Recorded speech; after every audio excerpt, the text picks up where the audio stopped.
Welcome back to the Smashed Cut podcast. I'm Matt Grayson, and that is Blake Hammer. Blake, let's hear the three-sentence summary. Oh yeah, baby. We got a banger today. So, in this movie, Jim Carrey is Charlie, a pathetic loser who raises black children who aren't his, gets bullied by 8-year-old girls, and is so bad at his job as a Rhode Island state trooper that he fails to get an old man to move his illegally parked car. One day, Charlie snaps and unveils a new personality, Hank, an absolute demon who isn't afraid to suck life by the titty, literally. When Charlie meets the ravishing Irene, he must control his personalities and urges to fuck himself in the ass in order to bring her evil ex-boyfriend to justice. This This is, is me, myself, and Irene. I think that might be my favorite three-sentence summary so far. This movie lends itself well to the three-sentence Yeah, summary. I mean, I could see how the pitch probably went well when he originally pitched the idea for this movie. Now, I think in execution, as you'll come to see, I wasn't a big fan, but I do think the idea is funny.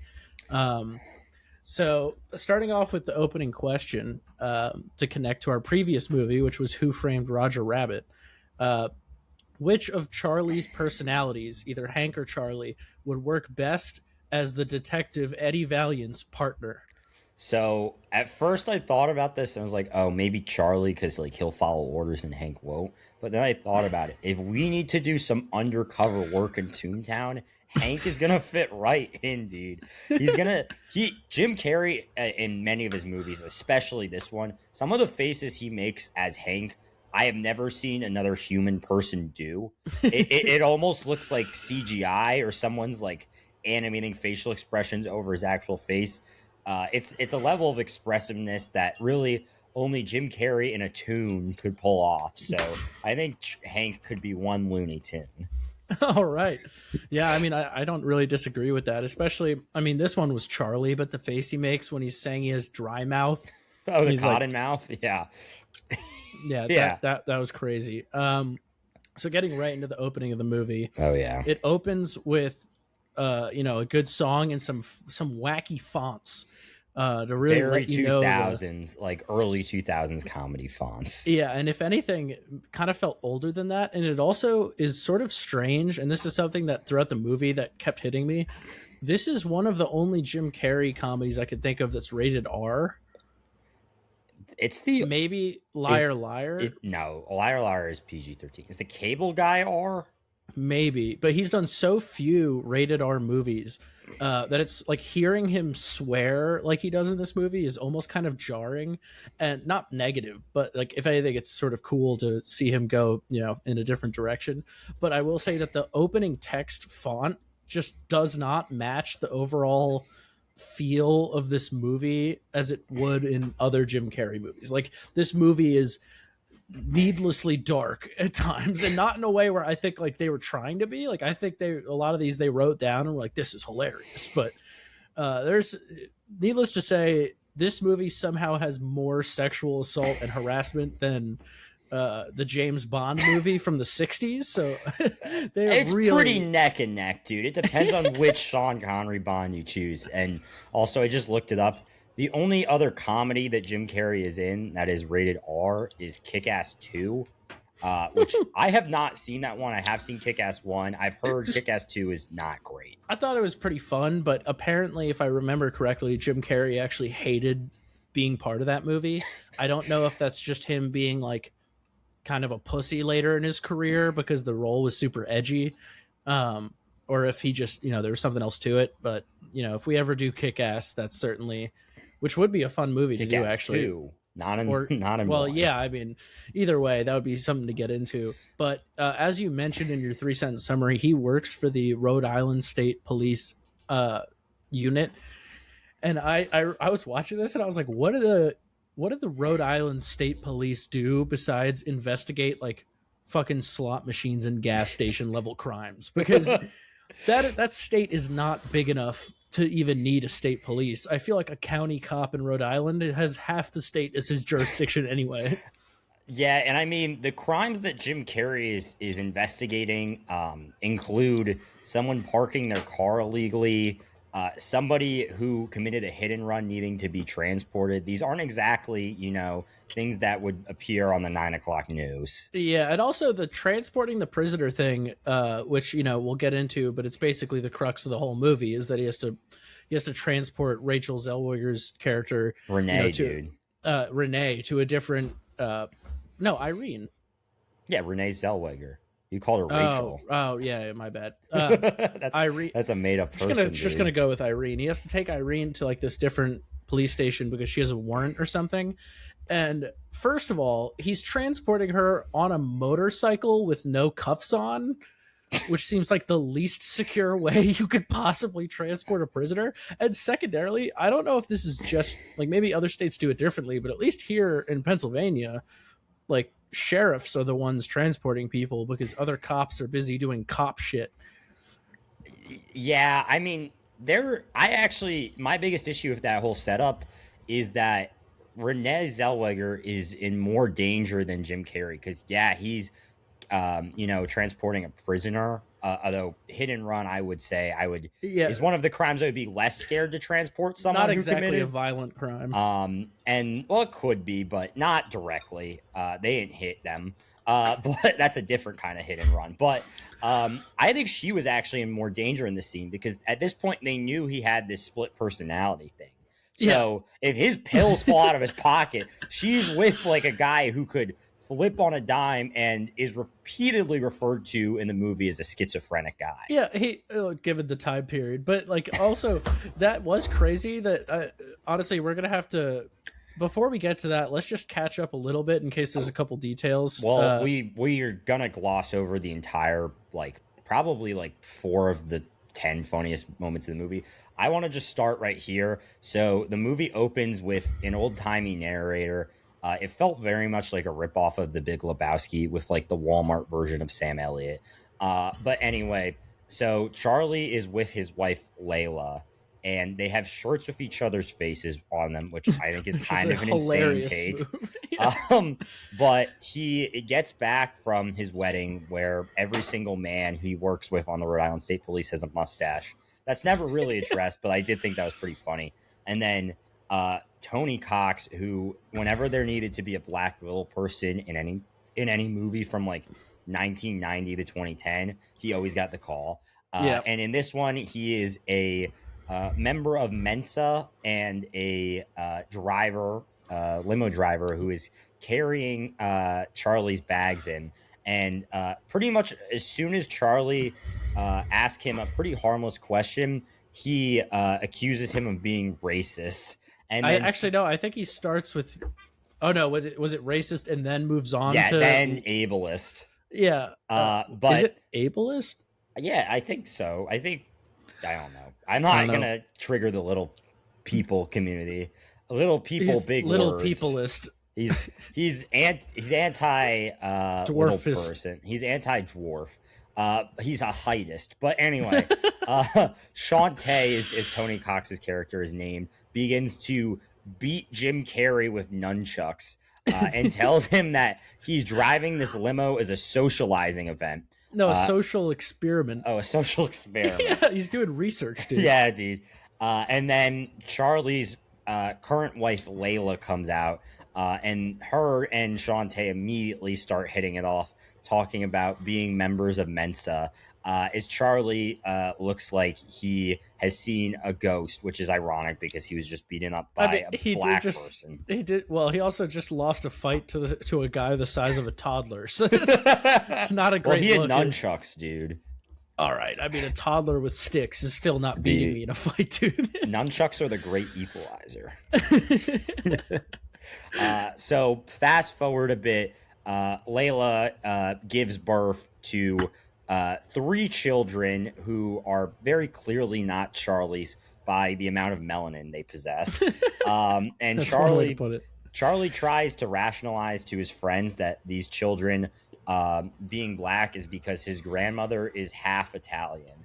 And then his boy Darren on the force basically tells him, like, you gotta be fucking kidding. Like, there's no way those children are yours. Well, he drops the one of my favorite lines, which is, "Those kids' dicks are bigger than those sausages you're cooking." At this point, his children are like 2. Yeah. And then Layla does the ultimate switch up very soon after that, where she is wearing a shirt with Shantae's face on it and then leaves with him.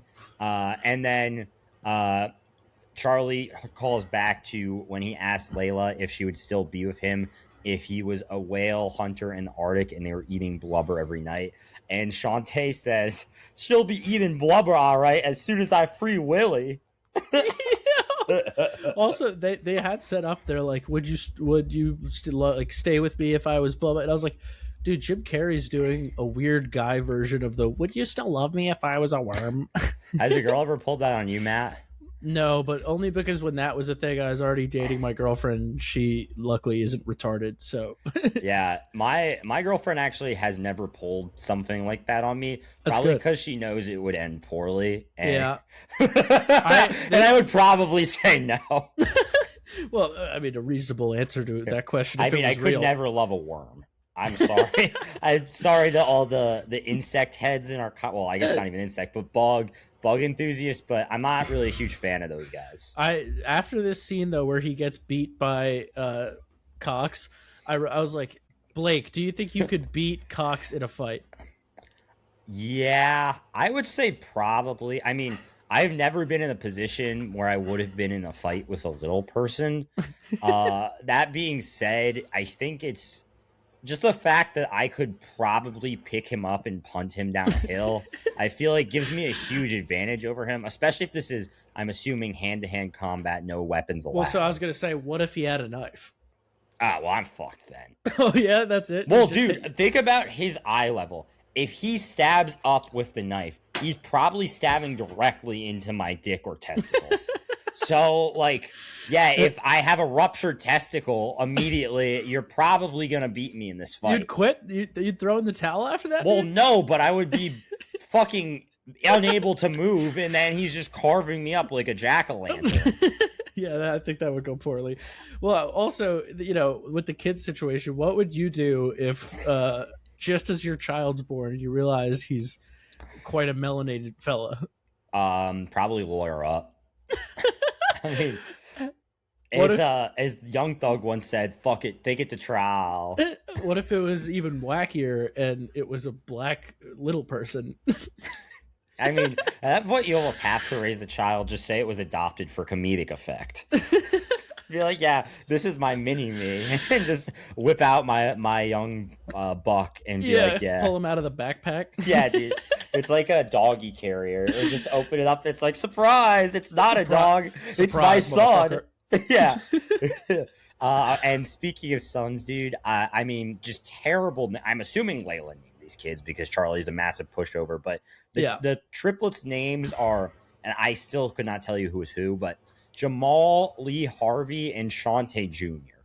Yeah, Shantae Jr. one is fucking crazy, dude.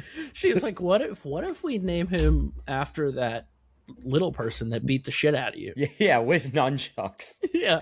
And then also the narrator, who, that's the thing I'll hit on probably again, but the narrator in this movie literally adds nothing to the movie, and besides the one line I'm about to say, doesn't even do anything. It's not like, oh, he's just saying things you already know for comedic effect. Like, it literally felt like someone thought that the narrator would help, then they wrote a script that didn't require it, and we're like, well, we already hired the actor, so we're gonna go for it. Well, it's funny you say that, Matt. The Farley brothers actually, or Farrelly brothers actually came up with the name of this movie before they wrote the script. That being said, I don't really see how that connected at all. I don't even really know why they thought that this was such a banger name. I mean, it's not a name where I'm like, this is a shitty name for a movie, but hearing this name wasn't like, fuck, I gotta watch this. Yeah, well, because I think in their mind, like, me, myself, and I. Yeah. So me, myself, and Irene, like, they thought that they had a really clever bit there that in reality, I feel like is just sort of nothing. Like, it's one of those things where coming up with it was probably felt very impressive, and then in execution, it's just not that great. But I love the narrator saying, this all happened to Charlie, but he took it well, because whereas some people would get depressed or other people would take out an Uzi and climb a clock tower. He didn't. I was like, damn, dude. Yeah, that was very odd. I also want to point out that Charlie's kids seem to have inherited his wife's intelligence and not his. Yep. And when Charlie, they also, have a certain urban flair to them that Charlie urban flair, dude? Yeah, Charlie cannot 75? really relate to.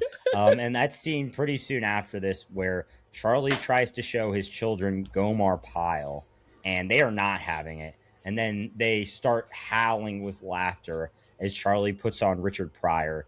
It then fast forwards where one of the three, again, I'm not even going to try to say who is who. I could not. These three characters, for all intents and purposes, are three variants of the same person. I mean, they are. Like, what's different about them except one of them is jacked and the other two are fat? That's literally the only... One of them is like morbidly obese, the other's regular obese, and then the last one is jacked. I believe the regular obese one was played by Anthony Anderson, and I believe the jacked one is Lee Harvey, but I could be wrong. One of them, wasn't he the black guy in The Departed? Yeah, that's Anthony Anderson. I said had no acting talent. I do.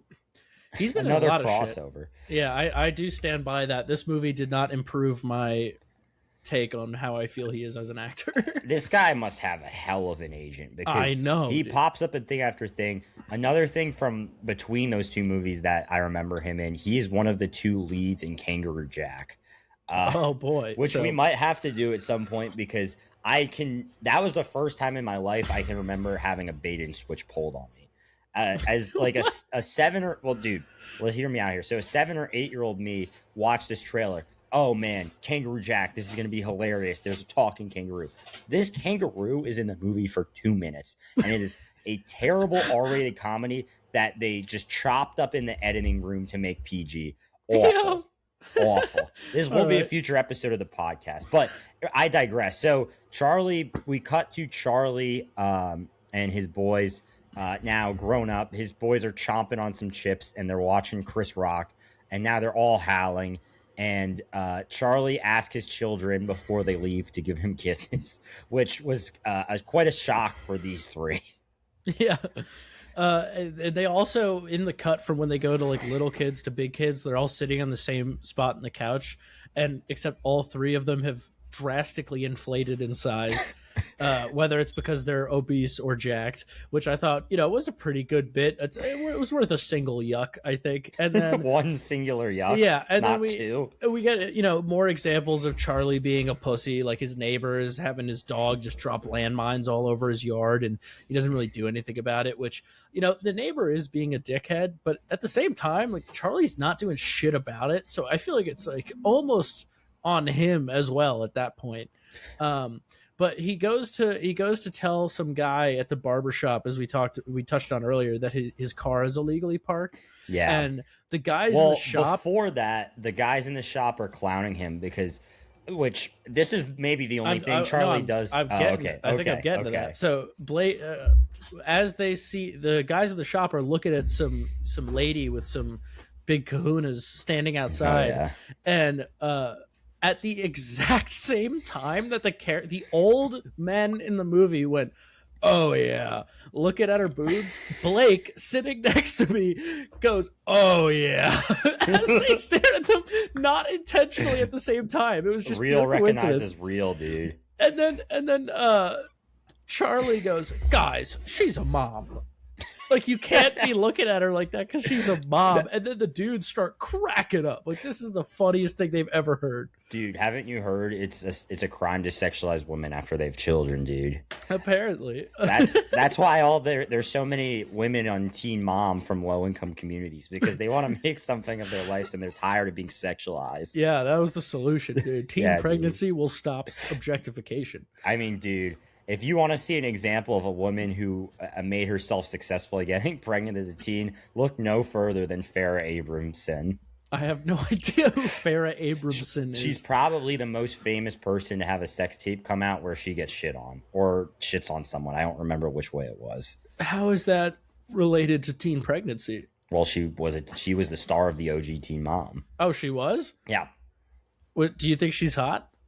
I have to look up a picture of her. Well, I would say definitely not on the show because she was pregnant and a teenager. Yeah, well, more the fact that she was a teenager. But Farrah Abraham, there's no Abramson. Well, she looks very plastic, which I'm not really surprised about. Aren't you usually a big fan of that? I don't like plastic shit, dude. What are you talking about? You love fake boobs and when they look like a Barbie doll. Yeah, this is a little bit too much for me, and also this is over the line. This is a little over the line, dude. So you wouldn't let her take a shit on you? I wouldn't let any woman do that. To be honest with you, dude. But Farrah Abraham, dude, what if it was Morgan from Survivor, like 2008 Morgan from Survivor? I probably would say no to that, dude. You got to have some standards in the Hammer game, dude. All right. Yeah, the Hammer's got standards. That's the bar. Standards. Also, Morgan from Survivor season 28, if you're listening to this, please come on our podcast. I will let you pick the movie. You had a real influence in my life growing up. So you're the reason that Blake is straight. Low key, you're not the reason I'm straight, but you helped me realize it. I hope you live in lavish wherever you are. Anyway, in terms of what actually happens in this movie, Charlie tells the guy in the barbershop, I guess he's in a 1-hour parking sign, and apparently his car has been there for 3 days, which, first of all, how would Charlie know that? But anyways, Charlie asks him to move his car. The guy essentially is like, if you have a problem with it, Charlie, you can move it for me, and just hands him the keys. Yeah. And then, I mean, Charlie is just such a pussy in this. It's very hard to root for him. He's a real cuck. But Charlie then goes because I believe a girl is jump roping where she shouldn't be. In the street. So she's jump roping in the street where she should not be. And Charlie tells her to please move. And then this 8-year-old girl hits him with an absolute dagger of a line where she says, "My dad says you're a joke and I don't have to listen to you." And he just takes it, dude. He's just like, oh, fuck, okay. It's like, another day. How did this guy pass the academy? Well, he went crazy after this, to be fair. Yeah, but this was still while he was Charlie. I'm saying, like, how is he this much of a pussy and made it through the academy? He would have done, like, a practice traffic stop, and the instructor would have been like, I don't want to do that. And he would have been like, oh, okay, and then just left. Well, Matt, as we touched on, this is the Rhode Island State Police. So that's true. The bar is low. Yeah. In a state that's half the size of Long Island, it's not like there's a long line of guys lining up to be part of this force, dude. This isn't exactly Boston PD. So all the kid bullying him and the guy in the store bullying him, all this is leading up to, the whole thing, which is that since he's such a pussy, like, he separated the part of his personality that defends itself into a separate personality. They sort of approach the multiple personality thing, the dissociative identity disorder thing, with like an inkling of how it works, but other than that, they just don't really give a fuck. Well, it's actually funny you say that, Matt. So there is an organization called NAMI, which is the National Alliance on Mental Illness.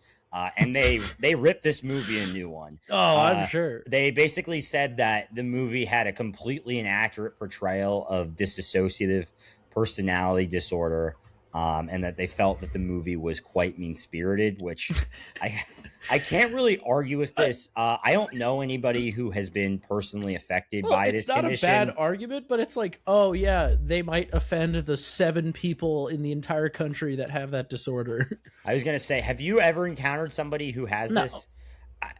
I feel like there's a lot of groups that might be underrepresented in media. I think multiple personalities is one of the most overrepresented groups in media.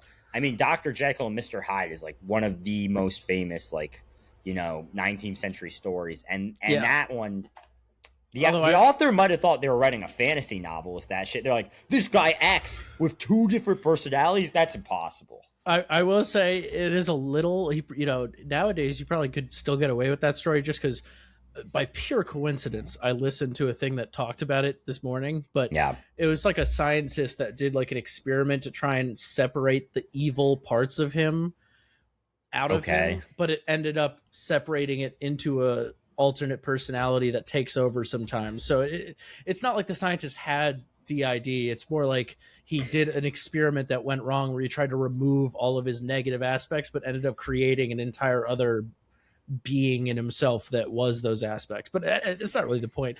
That's why you don't experiment on yourself. When does that ever go well? Great point. Yeah, a lot of these movies would just, if the scientist is like, maybe I'll try this on like A pig. not me, yeah. Or if you're the American government in the 1900s, just choose a small South American country.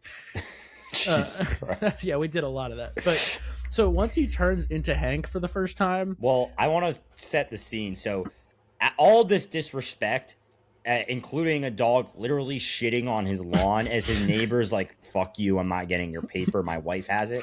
None of that really triggers him, and the abuse he goes through every day. What sets him off, which is ridiculous, is he goes to the grocery store. A woman has a thing of like peanut M&Ms or something like that. And she's like, oh, can I cut in front of you? Charlie, being the little cuck boy he is, immediately agrees. And then she's like, all right, boys, let's go. And she has like her snot-nosed brats of children come in with these massive shopping carts full of food, which like I will say personally, of all the ways Charlie is disrespected in this day that they show, this to me would be the least triggering. yeah, I would put it pretty low on the, actually, yeah, probably the lowest, maybe tied with the dog shit thing, just because she knew what she was doing. That was a scam. But it was like, this being the inciting incident was pretty ridiculous. And then as soon as he transformed, the first transformation, by the way, was hilarious. I mean, it's Jim Carrey, so like him doing like crazy faces like was great. But like immediately that just starts dropping some of the craziest lines. Oh, this was honestly to me one of the high points of the movie was this initial transition. So he essentially notices a Vagiclean thing in this, which I don't think is a real product. I think it's meant to be a reference to a real one, but yeah, picks it up and looks at her and goes, "Oh, little extra cheese on the taco." Which, I don't even want to think about that. That's just, oh my god. And then he follows this up by going outside, and a local old approaches him, and he goes, "My son Billy got the lead in the High School Musical." And then Hank says he's now morphed into his alter ego Hank, and he goes, "Well, I guess he likes the cock after all." just like, what? Also, I don't think that man wronged him at all. Well, that's sort of a thing. Is I was saying this movie doesn't. It's kind of like Roger Rabbit. Like, it struggles because it doesn't have any rules for how the thing works. So Hank can just be whatever ridiculous caricature they want, instead of just like, oh, he's the one that actually stands up for himself and is tough. It's like, no, he's the one that stands up for himself, but also is a rapist and loves insulting people. Yeah, I mean, the thing with this movie is that the writers essentially have Hank and Charlie just toggle on and off whenever it's convenient, which I'm more here for the jokes, so this wasn't a huge issue for me, but there are some scenes where it's jarring, where it's like, he's just Charlie because we need him to have a sweet scene, and he's Hank because nothing funny has happened in a while. Yeah, like, I didn't even think about it as much while watching because I just sort of given up on this movie being well written, but like the fact that it painstakingly sets up that he switches personalities when he's being treated like shit, so that his, defensive personality can come out. And then that's just never the case again, except in like the final action scene or something.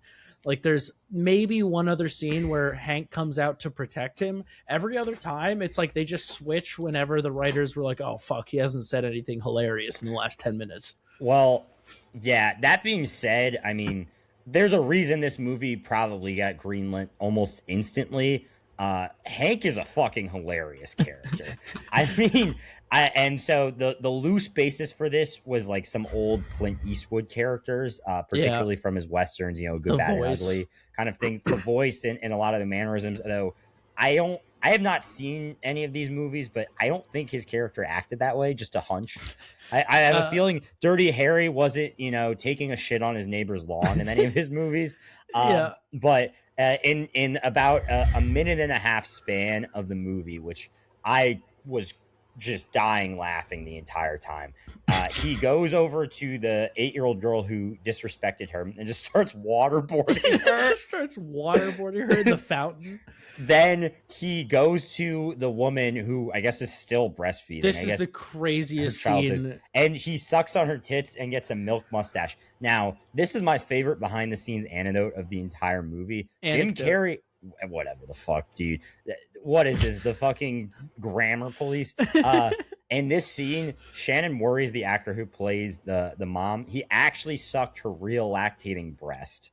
Oh my god, dude. Like, what a crazy prank she pulled on him. Yeah, and he had no idea. He was so embarrassed, and she thought it was the funniest thing, which, I mean, it is pretty funny. This lady sounds hilarious. I'm not going to lie. She does sound really funny, but also, if you reversed those roles, that does kind of seem like sexual assault on her end. Look, reversing the roles is an overused thing. There are many things that I could not do because people would be very upset. But when women do them, they're awesome. Like what? Great example. Woman flashes her tits. Everyone cheers. I whip out my balls. I am getting handcuffed out of the premises immediately. Yeah. I also feel we're glazing over this a little bit too fast. Like, he goes over, there's a woman breastfeeding who is not interacted with him. Like, this is just a random stranger.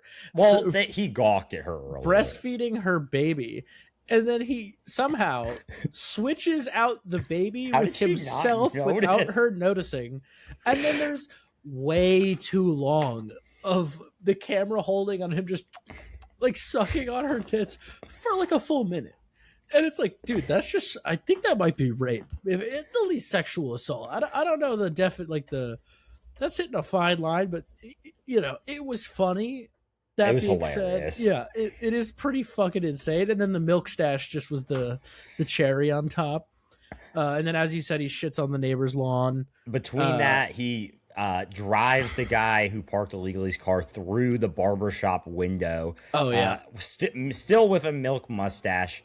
And then as he's shitting on the guy's lawn, it cuts to his boss, I believe, Colonel Partington, played by Robert Forster, better known as Max from Jackie Brown, getting some soft serve, which I thought that was a great camera work. I was disgusted by it, so it served its purpose. Yeah, I do love Forster's last name, Max Cherry from Jackie Brown. Robert Forster. Forster. R.I.P. I did not know he died. Yeah, he died in 2019. He was also the vacuum disappearing people guy in Breaking Bad, which was and really, Better Call Saul.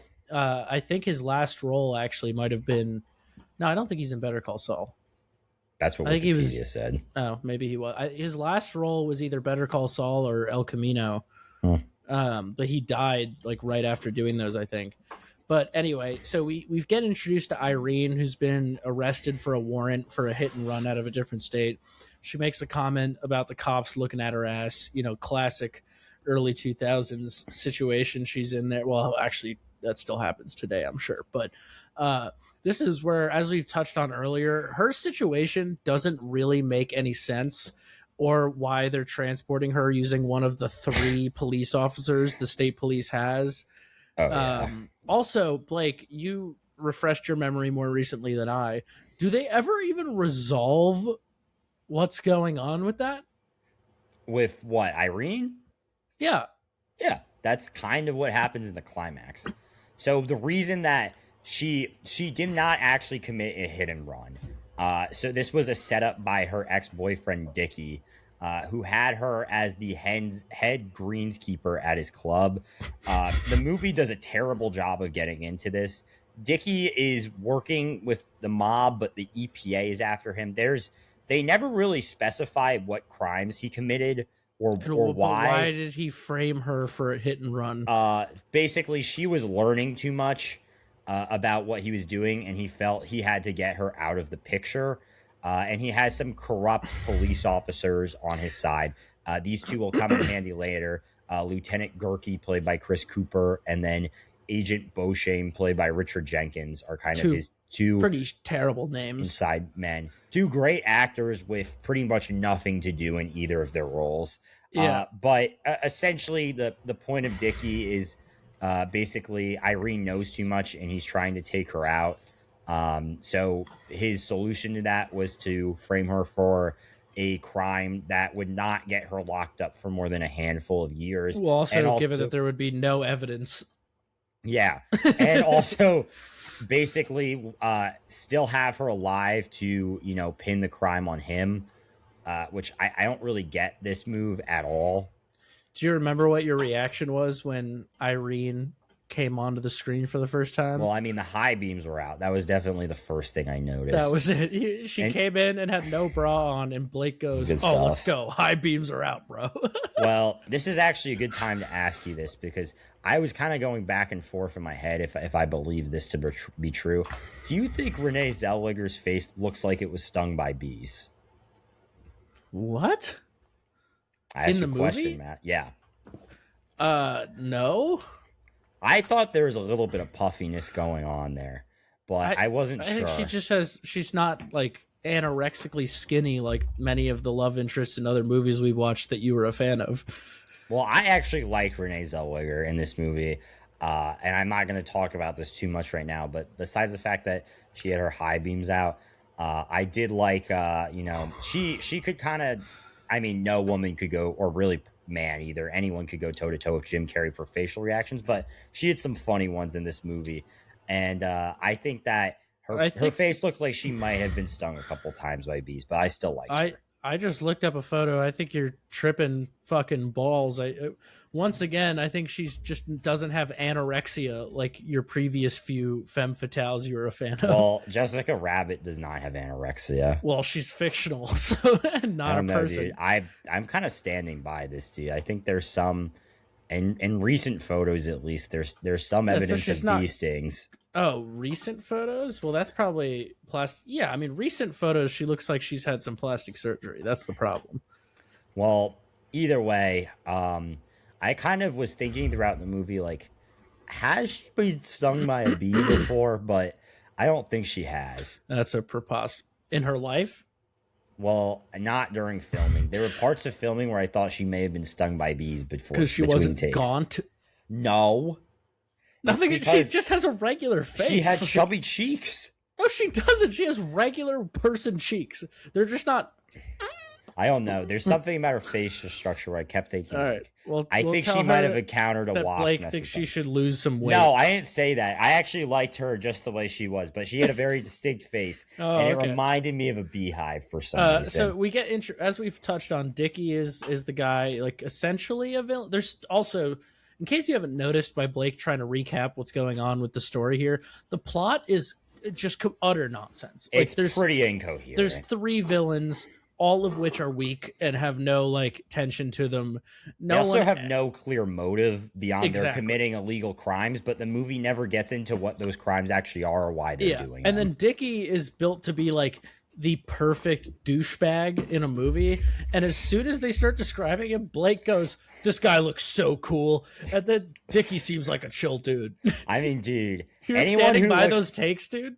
Anyone who looks like a Miami Vice reject in a movie, I'm probably gonna like. And it might have been the same actor. There's a guy in Liar Liar, and you know who I'm talking about, who is built to look like an absolute douchebag. And I was like, okay, I get what we're going for here, but like, he also kind of looks like a cool dude. Maybe I just misinterpreted the wardrobe. The jacked retard that they have playing the guy that's having the affair with the wife in Liar Liar. I liked his look. He wasn't a good guy, but I liked his look. He looked like an asshole. He's expressing himself in a creative way, dude. Okay. Dickie looks like somebody who was rejected off the set of Miami Vice, which I will always root for a character like that. We've already touched the fact that, at this point, they're like, we know that you just got diagnosed with, in this movie, it's like schizoaffective narcissistic rage disorder, like just a bunch of nonsense terms thrown together. A lot of psychologists It's a lot of therapist babble. That was what my take like was. jammed together to make complete nonsense. But we get one of the first scenes that they clearly thought would be an all-timer, which is he's transporting her and has to pull over. Well, dude, we're glossing over an important thing, which is before What? Charlie leaves to escort Irene, he says goodbye to his sons, one of which has a dope Kanga hat on. And Charlie says to them, he goes, "Fellas, you know the rules when I go. No bitches after 11." Yeah, and then he's like, "Okay, kisses," and he kisses them on the like he like sticks his face out, and then each of the three sons kisses him on the cheek, and it turns out that this scene was improvised, which I already knew because the son, who's like the jacked black guy, was visibly uncomfortable with it. I'm not gonna get into why I think he might have been particularly uncomfortable given that community's history, but you know, it was a bold move by Jim Carrey to just send that one out there. And credit to the dude. He gave him a kiss on the cheek. He committed to the bit. I think he was probably uncomfortable because he started thinking about what a cuck Charlie is. Yeah, he would kiss he'd kiss Hank on the cheek. Yeah, he would have kicked Hank on the lips, dude. Yeah. But anyway, he goes on this trip with Irene, and the first stop, they dedicate a whole scene to this, which is mind-boggling to me, which is that there's a cow I liked that scene on the side of the road that appears dead, and he goes to kill it and put it out of its misery with his pistol. By the way, holding it like this. Which how is he a state trooper? That's what I'm saying. And then shoots it in the head, and then the cow's like, "Moo," and he's like, "Oh shit!" And he shoots it again, and then it's like, "Moo," and he shoots it a bunch of times, and then they try and drag it off the road. I really don't like. It was worth a single yuck, perhaps, on like the Dude, first you're being time. very stingy with your yucks this movie. Look, some of these other scenes were worth several, but this was. They dedicated like several minutes of this movie to this scene that had like it's mentioned later in the movie, but it's not like integral to the plot in any way and wasn't used for like a funny callback. Yeah, it was. They showed the cow still being alive at the end of the movie. Oh, okay, more to my point. Why, of all callback moments that they could go back to, did they think that would be the one to end the movie on? Well, I think it's funny because it shows what a terrible shot Charlie is. It's mildly entertaining, but like think of how much funnier it would be if the end shot was like that milky dude who we'll get to like doing some crazy shit. Like that would have been so much funnier than just the cow's still alive, it has bandages. I mean, dude, I think it furthers the mythos of Charlie. Yeah. Yeah, dude. So anyway, so after that long drawn out scene, Charlie hits some absolute bangers. Irene asked him, which is Renée Zellweger's character, by the way, "Does your ass feel numb?" And Charlie goes, "Over the years, my ass has taken a pounding." Yeah, that was a classic one. You know, the motorcycle lifestyle. And then also in the station, when Charlie finally does drop Irene out initially, he has some really bad cotton mouth to the point where his mouth is literally turning white. Yeah, if this is hopefully this is an episode where I can get some clips and shit in. For those who have watched our past several, it's very hit or miss whether I have the time. But if I do, that one's definitely going up because that was just a crazy, classic Jim Carrey facial expression. Like something that seems utterly impossible to do with the makeup added to really, really add to it. But after they continue on their journey, and now as they leave that station, Charlie forgets his meds behind, which obviously, you know, is to set up him flipping. Not quite. So that happens a little bit later on. Oh, really? Between that station, that happens at the hotel. So between that scene and Charlie forgetting his meds, Irene is with the EPA agents where a masked agent or masked men go in and murder one of the agents. This is a scene that I believe was supposed to be dramatic, which does not accomplish that at all. I also don't care about these agents at all. Yeah. And Irene basically freaks out, goes to Charlie's hotel where he has a picture of Irene's mugshot and some lotion. So you can infer what was going on there. And she basically asked him to help her. Charlie's also staying at the Chuck E. Cheese Hotel and Mini Golf Resort. And then he agrees to help her, but then leaves his pills behind. So Charlie previously was prescribed pills to manage Charlie and Hank, but because Charlie's left his pills behind, hijinks are about to ensue because he has no way to suppress Hank anymore. Blake, would you stay at the Chuck E. Cheese Inn and Resorts? Oh, of course. Would you take advantage of all the activities they have there? Dude, skee ball and mini golf under one roof? Who says no to that? Dunk on some kids at the basketball hoop? Dude, I'm going to fuck some kid's shit up and pop a shot, dude. I'm going to block them during pop a shot, dude. Yeah.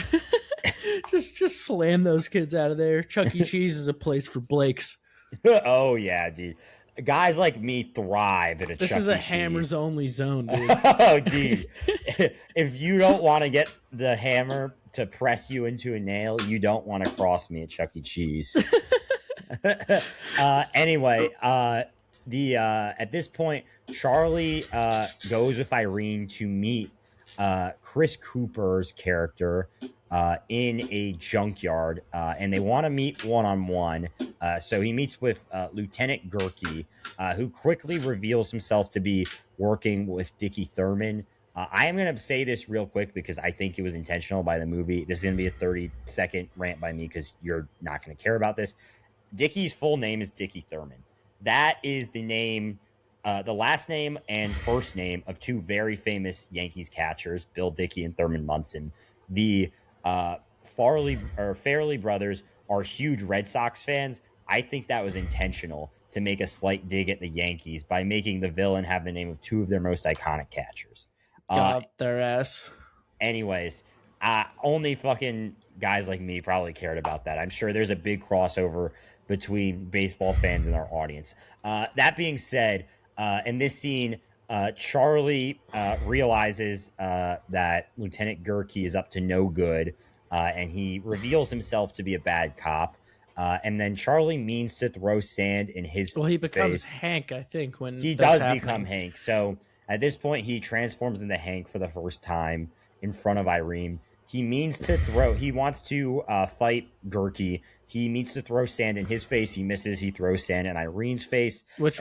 I did think that was hilarious. This is the first time we see him square up like this. Oh yeah, he does his like 30s boxer. It's very reminiscent of Sam Elliott's character in Roadhouse. Actually, his fighting style. Yeah, so bad, hilarious and awesome. Yeah, but he also begins to beat up Gerke, but not because he's defending Irene, but because he wants cigarettes. No. I think he's beating him up to defend Irene and then searches his pockets and finds cigarettes and is like, score, which I thought was great. And then Hank begins to flirt with Irene, which, flirt would be a generous way. I would say harass, but either way. There's some banger lines here, dude. This is where we first learn that Hank has absolutely no game. And he throws out lines like, well, the game's been on the line. He's been busy riding the pine, which I'm not really sure what. That means he's on the bench. Okay, I assumed. And then I'm the rat who knows how to find the cheese. Oh, dude, that's just because I rock doesn't mean I'm made of stone.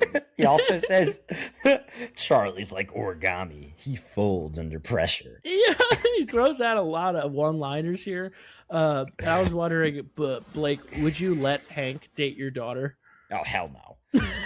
Absolutely not. I mean, Hank has shown a fondness for massive dildos. He also taught Why is that the first thing? Well, I don't know where he's putting those dildos. He's putting them in and around himself and then inserting them into others. It reminds me of when a former friend of the adult daughter wouldn't be allowed to. Well, Hank also might be a rapist, so that's kind of a big no-no I figured that would come before she might use dildos. Well, no, it's not that he's using dildos. It's that he's putting dildos in places that they shouldn't be and then using them on her. Much like a former friend of ours who used a sex toy on a dog before using it on a person. Okay, well, not that this story is much better, but I do think the clarification is necessary. The dick bag that we're talking about, was it, you said used it on a dog and then a girl? Well, he let a dog chew it. I should make that clear. Which is still horrible. He had a dog play with this toy and then without washing it used it with a woman without telling her. So piece of shit. But I do think the distinction between like that and him fucking a dog. He did not fuck a dog. I've never been friends with anyone who has done that. I will say I actually thought one of the triumphs of the writers, because I need to give them some credit here, the way Irene reacts to the things Hank says was extremely realistic, and how anyone would react. She basically is like, what the fuck, every single time he speaks to her. Yeah, we've learned that he has no game, and that Blake hates people who are into pegging and won't let them date his daughter. No, I think Hank is putting the dildo in, when I'm not talking about just himself. The movie never said that. Okay, the movie said he used it. We know that he's fast and loose with that thing. He plays fast and loose with the rules. I don't know where he's putting that thing, dude. I think he's putting it in the toilet. I think he's putting it all over dirt. I think he's burning cigs into it. I don't know what Hank's capable of, dude, but I don't want to find out with my daughter. Okay, fair enough. And then about right after this, we have another episode of him getting mad at someone, of Hank coming out to get mad at someone, except it's over the guy littering. Very odd. Yeah, that he freaks out. And it's like, bro, you literally committed sexual assault like 30 seconds ago. He also shit on a guy's lawn, so there's no reason for him to take a hardline stance on littering. Yeah, which, again, like, the whole point of this personality is that, like, when Charlie gets pushed around, Hank comes out. This guy wasn't really even bothering Charlie. They were just standing outside chatting, and he threw his cigarette butt on the ground, which, yeah, that's not great, but it's not like that was uncommon in 2000 whatever. Like, I think it was 2000. Yeah, it was just ridiculous. And he does, his fighting moves for the second time, which, as always, it's Jim Carrey. They are entertaining. Hilarious. Him obviously not knowing to fight. He looked like Mac from It's Always Sunny with like the oh yeah, dude. Karate master in action. And then as they're beating him up, because obviously he's terrible at fighting, Zellweger delivers an absolute banger of a line to save him. Well, he's getting tased by the guy, and then she goes, wait, he's a schizo.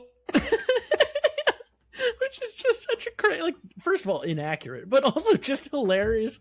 Like, wait, he's a schizo. Don't tase him and beat him up in a parking lot. So at this point, Hank decides that they need to go on the run, and so that the crooked cops will not follow them, they need to dispose of the car that they've been in, which I believe is a rental. And he goes, we'll get rid of it, which is completely improv on 9, and does a fast count and just pushes it in. 1, 2, 3, 4, 5, 6, 7, 8, 9. Yeah, that's a genuine reaction from Renée Zellweger in that scene. She's absolutely shocked at what he does, and he does that. And then soon after that, I believe they are walk. Oh, you know what it is? They try to escape on a rail train. So they're trying to get on a train. Renée Zellweger easily does it. Hank, I believe, morphs back into Charlie at this point and cannot catch the train. So Renée Zellweger very stupidly jumps off the side of the train towards a cliff. She's okay. So dumb. And then Charlie jumps after her. I think morphs back into Hank, and he goes, "You okay?" And he just grabs her tits. Yeah, and this is actually, I think, where we get into dildo territory that actually hadn't fully come up yet, because they get supplies. Yes, and she sees that the supplies includes that, and it does make Blake, how many dildos are going in your go bag? 0. You got to grab a bag and go on the run. How many you're gonna have? I can think of probably 10,000 plus items that I would pack before that. All right, well, to each their own, I guess.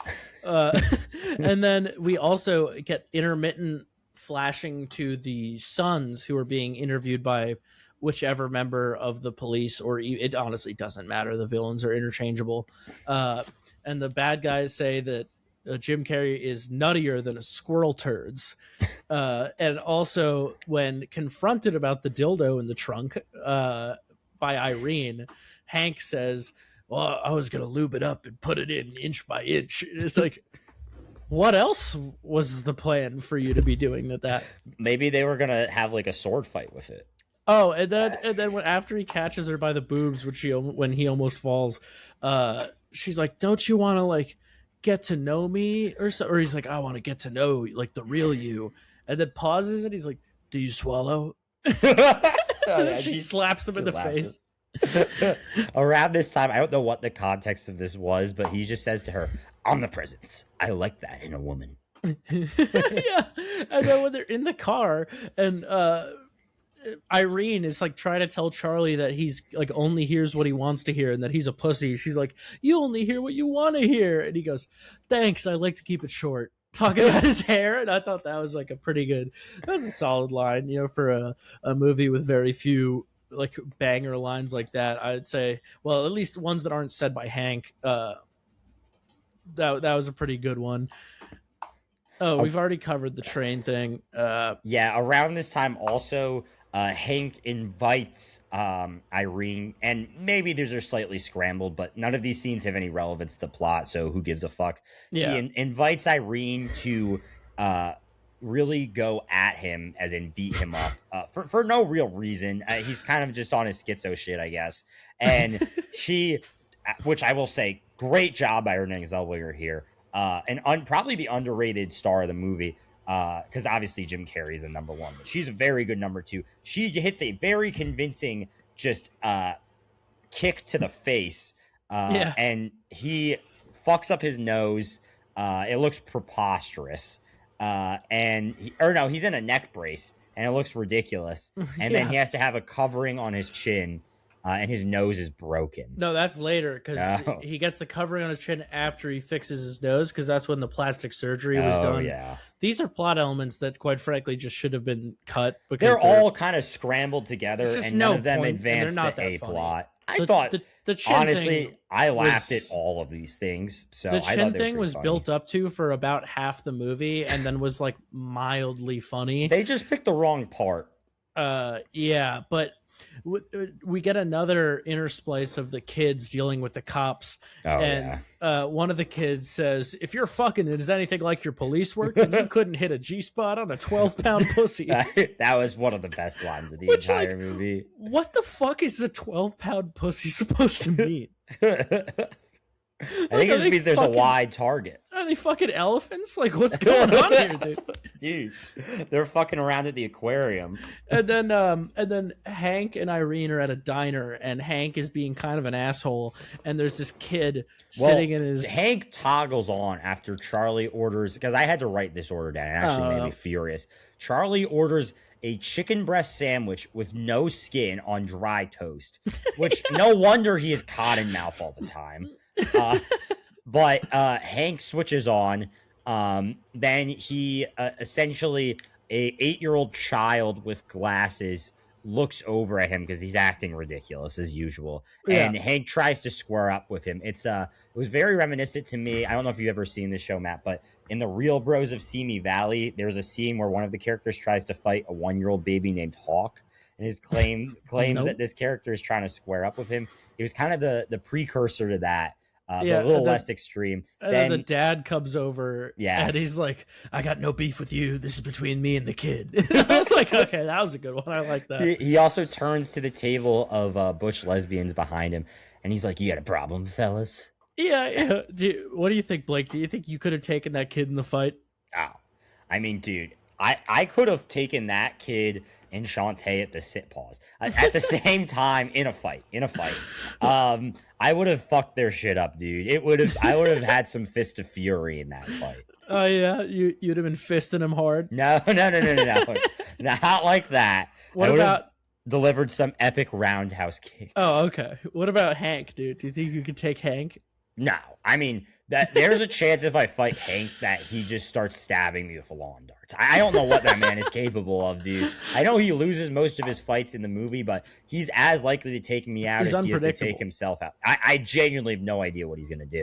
And this is where we get introduced to Whitey, Yeah. who is an albino fella who is a waiter there Oh, yeah. that he insults, and then Irene tells him he's being mean, and he calls the kid back to apologize. This is the first time Hank is shown to feel remorse. So And- this is supposed to be a milestone scene. Yeah, and this is sort of, one of the first of several scenes in the movie. And I will say, Blake, generally, anytime a movie dares to have emotional presence, Blake is not a fan of those Not scenes. true. Not true. In the most recent Spider-Man, he hated the emotional beats of that. I did not hate the emotional beats of it. They just didn't. I'm not going to get into this because this isn't the movie we're reviewing, but the fact that he writes that poignant love letter to Zendaya and she doesn't remember who she is, but then he just does a fucking stupid ass handshake with Ned and he's like, I know you. Come on. You rationalize that, dude, and you're gonna shit on this shit. I thought you were talking about her getting the speech from Aunt May that was very emotional. Well, I just thought that was a dumb way to resolve the conflict. Exactly, because she has no relationship to Aunt May. That was kind of the point, but we're not going to get into that. Your lack of media literacy on Spider-Man is not the point. What is this, fucking Ben Shapiro? Come on. Actually, hypothetically, if you were to meet a man who was a giant Q-tip, would you call him Whitey or Milky? Or Casper, which is his and which would the woke media least prefer? Okay, yeah, I'm gonna cut the Ben Shapiro voice though. No, do not want our cut listeners that, to. That's must listen. No, stuff. I don't mean cut from the pod. I mean I'm gonna stop doing it so our listeners don't get ear raped by his voice, dude. But he sees the Q-tip guy. He calls him a giant Q-tip. And this is, as I was saying, the first of many emotional scenes that in this movie just don't hit even a little bit. Like every single one of them. Hank is crying in the scene and he sounds like a balloon animal. The noise he makes when you like grab a balloon animal is the noise it makes when he cries, which right out the gate, it makes it very hard to feel anything towards this. I just all of the emotional beats just had no real weight to them on the story or as a viewer, and I thought that they were just sort of a waste of time, quite frankly. I know why they have to do them. There weren't many in the movie, which I appreciated, but yeah. They were very gag heavy in this one, which I enjoyed. Yeah, but he is trying to talk to someone, and Irene wants to interject, and he goes, "Hold on there, cheese tits." Yeah, I wrote that down. Which is just a crazy fucking thing to say. So he apologizes to Milky, who introduces himself as Casper, and loans him money for plastic surgery. That's where the chin strap comes in. Casper is paler than me, and then I realized that the reason he's paler than me is because he is literally an albino. When did you realize that? Like three scenes into him. That's literally the first things they say to him is about him being albino. Yeah, but Hank's a rude and crude dude. So when they're still talking about him like that and it's not Hank, I was like, okay, this isn't like a bit. He just is albino. I also want to shout out this movie in the opening title credits says introducing Michael Bowman, who is the actor who plays Whitey. This is his film debut. So everyone, please take a second to clap for Michael Bowman. Clap for Whitey. Clap for, dude. Let's all cheer on Whitey, dude. That's someone who doesn't get recognized enough. I gotta clip that. No. But anyways, Whitey also has a fucking awesome setup, which I would like to get one of these. He has these glasses that have one normal lens and one lens with a binocular attached. A binocular to it. that apparently could see the windows of airplanes 30,000 feet in the air, which they take, a whole scene to show Irene realizing that, and it literally never has any relevance to the plot. It's badass. That's the only relevance it needs. Like it feels like they originally had a scene that pays that off, but then cut it and forgot to cut the first setup bit from the movie, and then saw it on release day and were like, fuck it. Dude, he has cool glasses. What explanation do you need? So at this point, one of my favorite scenes in the movie, the boys and Irene go to a hotel. So now Whitey's traveling with them. Mm-hmm. And the opening sequence, whatever. So Whitey shows off his complete lack of any acting range, where he tells, I believe, Charlie a story of how he murdered his entire family at 15 with an axe. And I understand he's supposed to make himself sound like a killer. It sounds like Whitey is reading these lines for the first time as he's going through the sea. Yeah, off the ceiling, like they're showing. It was a Marilyn Monroe level reading his lines off the ceiling. We also skip past. I don't even remember the context because again, the plot of this movie is just nonsense. But there's a part where Hank is peeing in some guy's gas tank for some reason, and I have this. So he believes that somebody was not handicapped and parking in a handicap spot. So yeah. Hank decides to just fuck their shit up, and actually very funny. So an actually very handicapped man walks out right as Hank is peeing in their gas tank. And he says, "Get your cock out of my Chrysler, you son of a bitch." Which, what a line, dude. That old guy had a time of his life, I'm sure. And then Hank is sitting in the car and gets a boner for some reason. And the audience is let in on the fact that Hank has an absolute hog.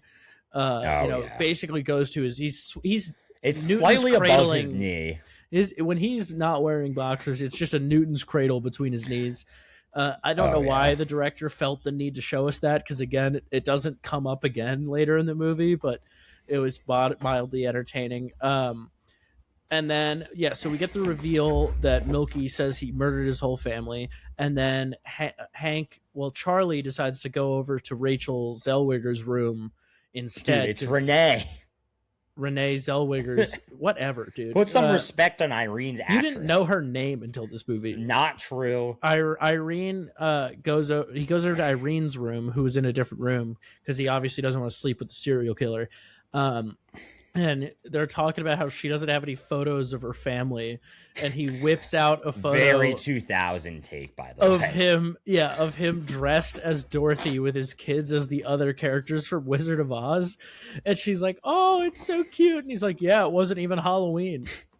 Well, the craziest part of this too is that in this, of course, Charlie is dressed as Dorothy, and Irene seems to really like that. And then Charlie goes out, although according to Wikipedia, this is actually Hank pretending to be Charlie, which is something that he doesn't do at any other point in the movie. No. It was Charlie. He goes out to the Coke can. And then when the guy... My mistake. So he goes out to the Coke can. The machine steals 2 quarters from him, and a guy mocks him, and he comes back in... Ruthlessly. Yeah, which... Dude, we gotta... The guy just...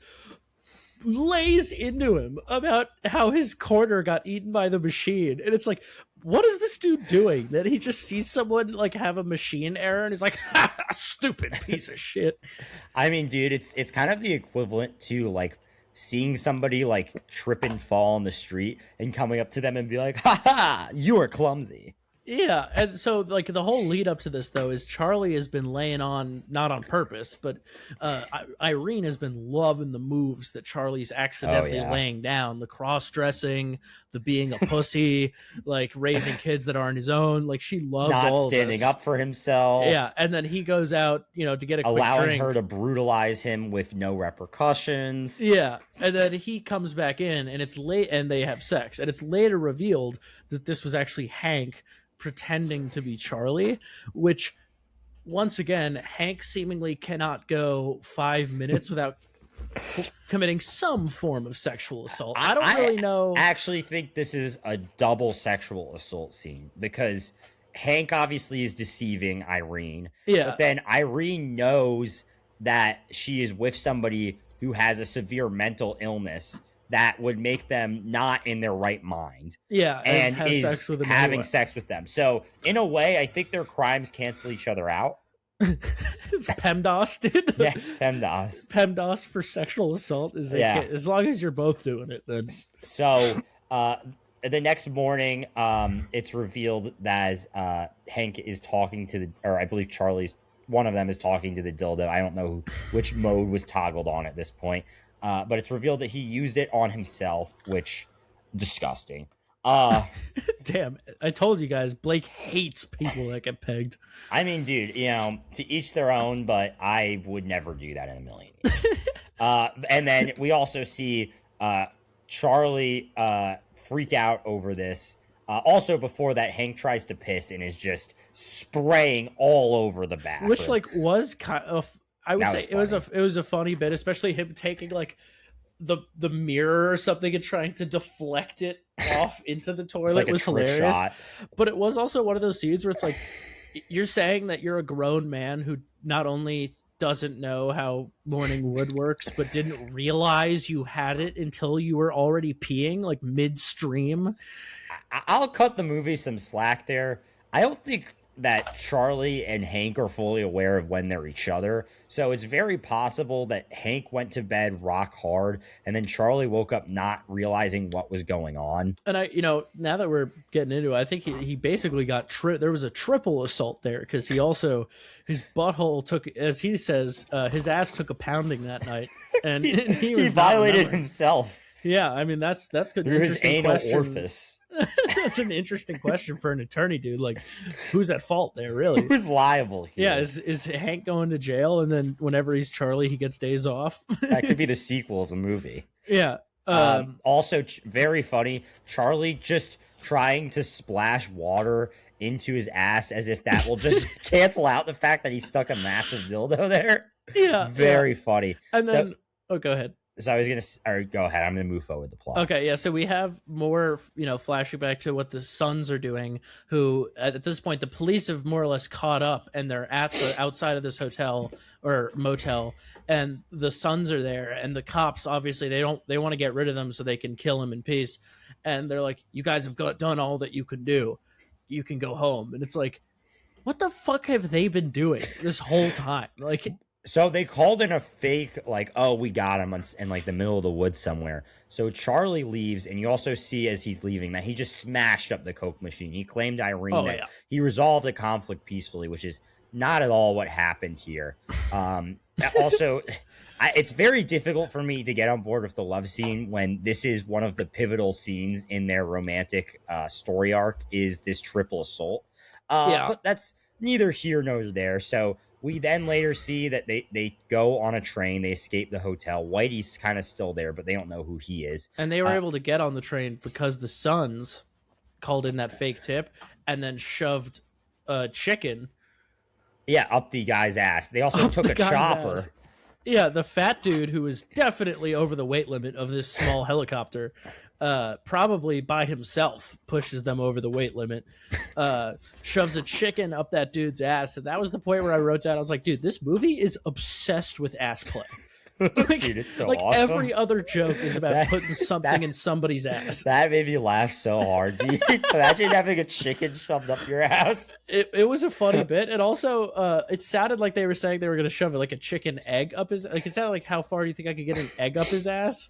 So when it cut to just the head of the chicken being up his ass, funny. I was like, that was a good bit. Matt, I have a question for you. Yeah. If you had to get one animal's head shoved up your ass, which animal are you rocking with, dude? I guess, what are we counting as an animal here? Like, what's the small, maybe like a mouse? Oh, you played yourself. My pick was a ladybug. That's not an animal, though. Yeah, dude. That's an insect. It's got to be a mammal, dude. Oh, is that the rules now? Or a fish, I guess. Like, it could be a water-based creature. I'll pick a goldfish. Get it flapping around in there. Yeah, dude. Well, I could probably shit out the goldfish pretty easily, dude. Yeah, that's true. If you had like a largemouth bass in my ass, it might be stuck there. Dude, the old bass in the ass trick. Dude, a classic hit, dude. A classic prank. If you're at your office and you don't fuck with someone, just sneak up them and shove a bass up their ass. Be like, you got bass ass.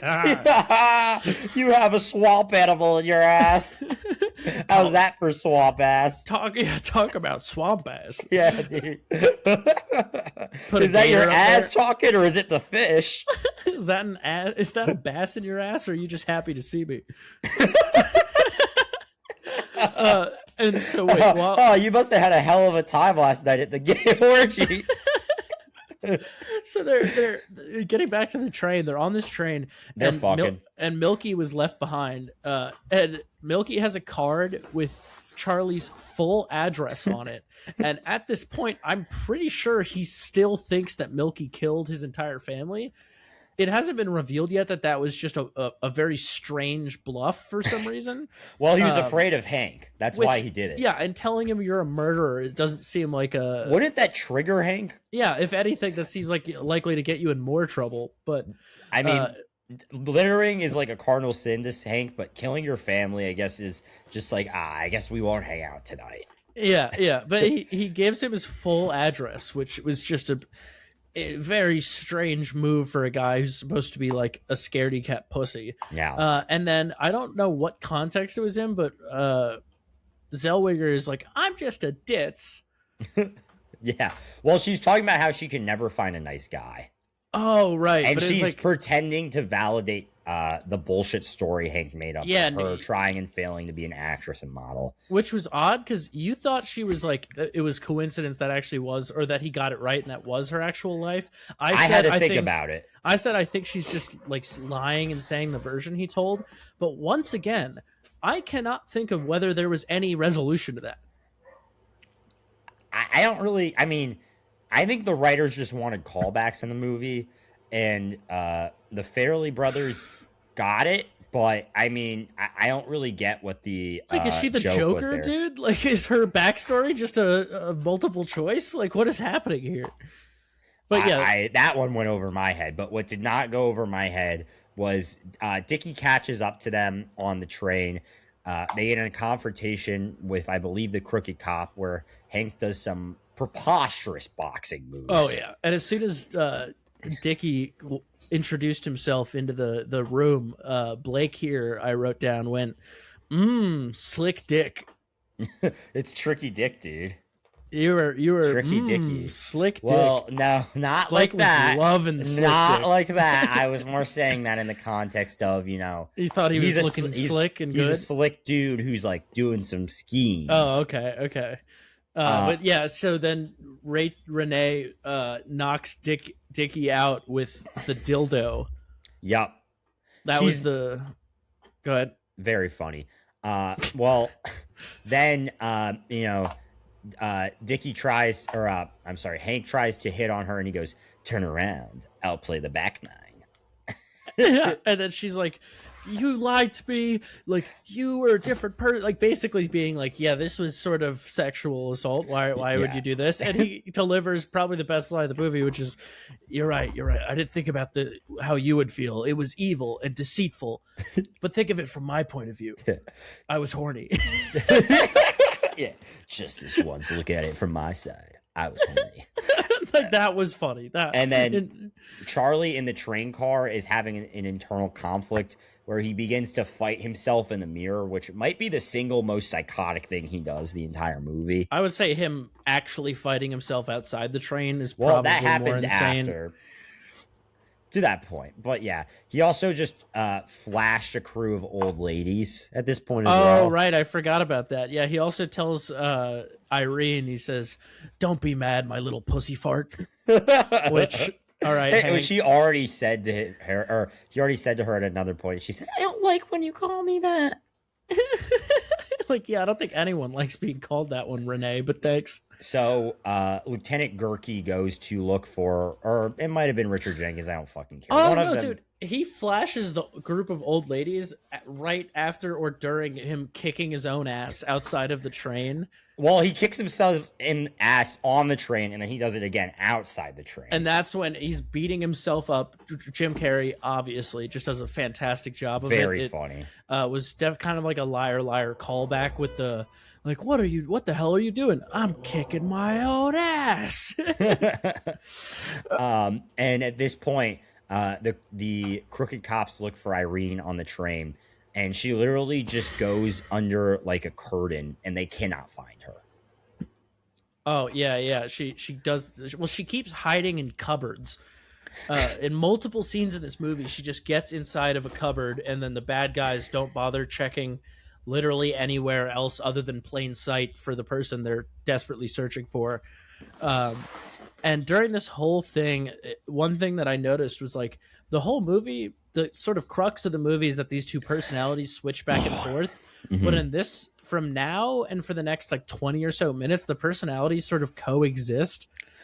He's at like a crisis point. Like, they're just sort of making up shit at this point for the meme, but it was I pretty would funny. defend them in that it's like the personalities have kind of reached their conclusion, which is they're actively fighting against each other for control. That's Charlie. true. But Hank also, during this, throws himself out of the car as if he's throwing Charlie out of the car. But Hank explained to Irene how this whole thing works. So there's no reason why, which he's surprised that throwing himself out of the car resulted in him being thrown out of the car. But it's like, Hank, you literally explained how this works. Like, you knew that would happen. Okay, sure, but you got to admit that was an awesome scene of him throwing himself in the car and then running back in it. Yeah, I mean, it's Jim Carrey, so And all the physical comedy was hitting very hard. and the reason that he's doing that is because when they get off the train, Irene is hiding with her babushka on. Dickie grabs her and nabs her, and then Charlie is in hot pursuit. He also gets the bridge. I guess Hank is toggled on at this point. It's literally like an on-off switch. And he almost immediately falls into the bridge. He fumbles the jump so bad. It so was so poorly. It was that part was hilarious. Also, and so he's apparently Hank is terrified, but then he kills Hank by showing bravery as Charlie to track down Dickie. One massive plot hole here: Dickie has Irene hostage with a gun. Charlie is unarmed. Why didn't Dickie just fire his gun at Charlie at point blank range? well, one of the things I wrote down at this point in the movie, which we've already touched on, but like Dickie's plan makes absolutely no sense. Like, there's literally no excuse you could give for how poorly written the four villains in this movie are. Because it's like, you could have just boiled down their plot to the very basics of it, but instead it seems like they wrote that plot, set it up in the story, and then from then on, we're just like, yeah, he's the bad guy. He does bad guy stuff. Don't worry about it. I think another missed opportunity is you have, Chris Cooper, you have Richard Jenkins, and then you have Daniel Green, who plays Dickie. And I think Daniel Green's been in a bunch of other Fairley Brothers movies, like a decent comic actor. They could have played off each other, like had some interesting relationship dynamics between each other. There is no real indication at all what these guys' relationship to each other is, or how they know each other, or why they're working together. Or like, who's the top dog versus the lower guy. Exactly. Also, think of how funny. This is just a crazy missed opportunity. I just thought of, think of how funny an interrogation scene with the cops and Charlie would have been, where he's like switching between personalities during the interrogation. I also will say we probably glossed over this major plot point, but Charlie is on the run for most of this movie because they blame him for the murder that Dickie had his guys commit. They thought Charlie was the one who did Which, I mean, again, just makes literally no sense, since much like Renee's supposed crime, there would be no evidence whatsoever for that. Besides Dickie saying that and like one police officer being like, he's right, and then they like in real life they'd be like, okay, can you show me evidence of this? And he's like, well, my friend told me. He'd be like, trust me, bro. Yeah, my evidence. I said so. I mean, you'd be surprised how often cops get convictions with the trust me, bro technique, but either it's really depressing. But either way, during this final confrontation, honestly, the sum of it is really all that matters because the plot's nonsensical. But Jim Carrey gets his thumb shot off because he grabs a gun with his thumb on the barrel like a retard. And then Whitey saves the day out of nowhere by somehow locating rock and them, roll by throwing a lawn dart into his chest. Not really sure how Whitey found them because we're not really given an indication as to how far they've traveled. And then they fall off the bridge into the water. And for some reason, Irene just decides it's a good time to go to sleep. Well, I think she might have went into shock at this point. I also want to call out that Charlie does a very funny, absolute botched swan dive going into the water. And then as they go into the water, the chopper, which now has Whitey and Charlie's three boys, shows up right on time. And then Charlie essentially is like, Whitey, I'm sorry I made you kill again. And he's like, yeah, as we touched on, he just made the whole story up. Charlie then takes off his chin strap to reveal that he is basically the Crimson Chin's chin now. Somewhat funny, comically butt-looking chin. Yeah, and then some guy in a wheelchair congratulates him for solving the case. A guy who's never been introduced before, so we have no fucking idea who this dude is. But my headcanon is that he's actually just a random guy who has an Amazon badge. Just rolled up into here and was like, congratulations, you did it. He's trying to make the plot of Let's Be Cops. But anyways, at this point, Irene begins to kind of travel away from Charlie's home, and she starts kind of reminiscing on all the times they had, feeling sad, and she gets pulled over by some cops. And it's actually a ploy by Charlie, who goes, "Will you marry me, bitch?" and proposes to her.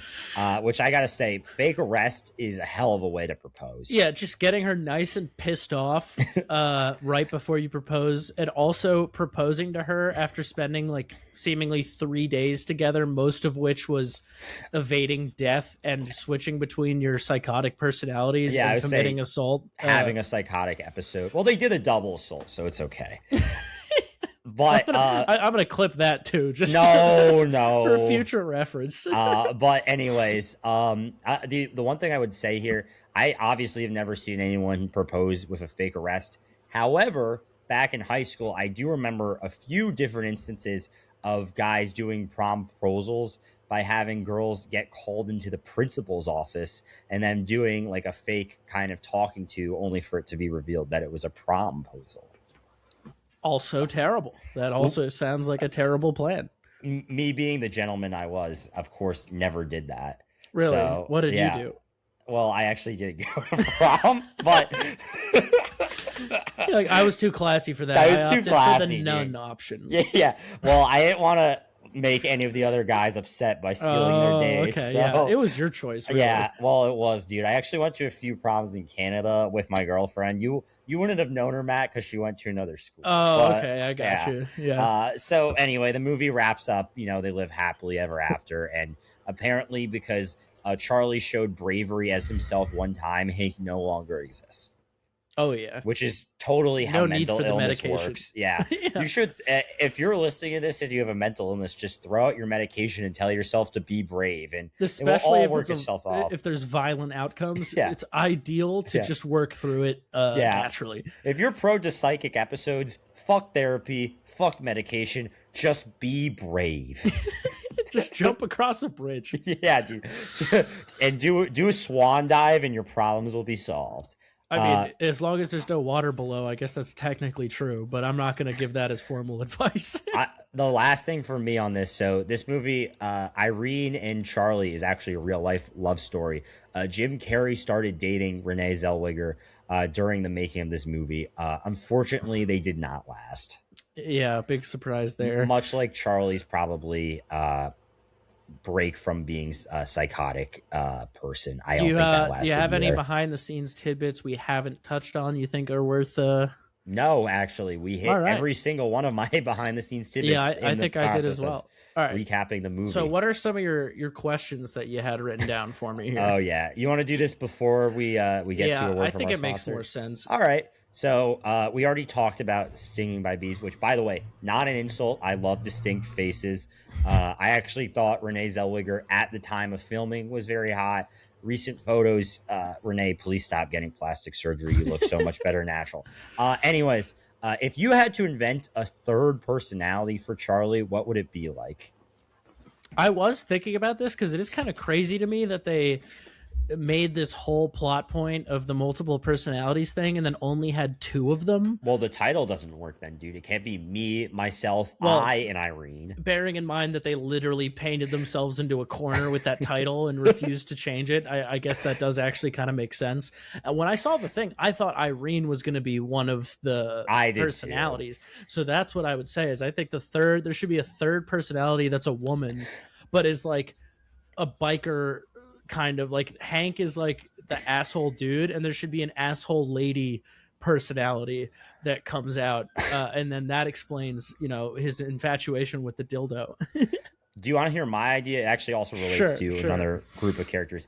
I think one thing I could see is Charlie, in an effort to, show his son he's not a pussy, but also not be Hank around them, develops like Clive, who's like a hip jazz talking guy. Maybe he's like super into like jazz and Kangol hats, and he's like, "What's happening, my brothers?" all the time to his songs. Well, I was about to say, what if he develops a third one named Richard, and he just talks like Richard Pryor? And he does not have the ability to censor himself in this one. He would get into some wacky situations, dude. Yeah, into some hairy situations, to say the least. I think, anyways, in terms of and this will tie in I guess later to will you chill with the lead, because that Yeah. to me is the combo of Charlie Hank. But if you had to choose one, would you rather hang out with a permanent Charlie or a permanent Hank? Oh, permanent Charlie. Like I agree. Charlie's a pussy, but Hank is a serial criminal. Like I don't. Well, I also thought Charlie, I could get to agree. I would never pay $1 hanging around Charlie. Every single time I'd be like, hey, Charlie, get you next time. And he wouldn't say no. That's true. So we're already moving into segments, I'm guessing.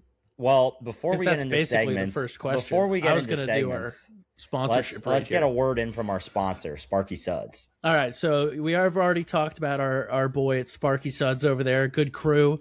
You know, if your dog is getting a little dirty, a little stanky, you can call Sparky Suds and they will come to your house. They got the whole setup going, very professional. Take the dog out, get him or her, you know, nice and fluffy, nice and clean, smelling good.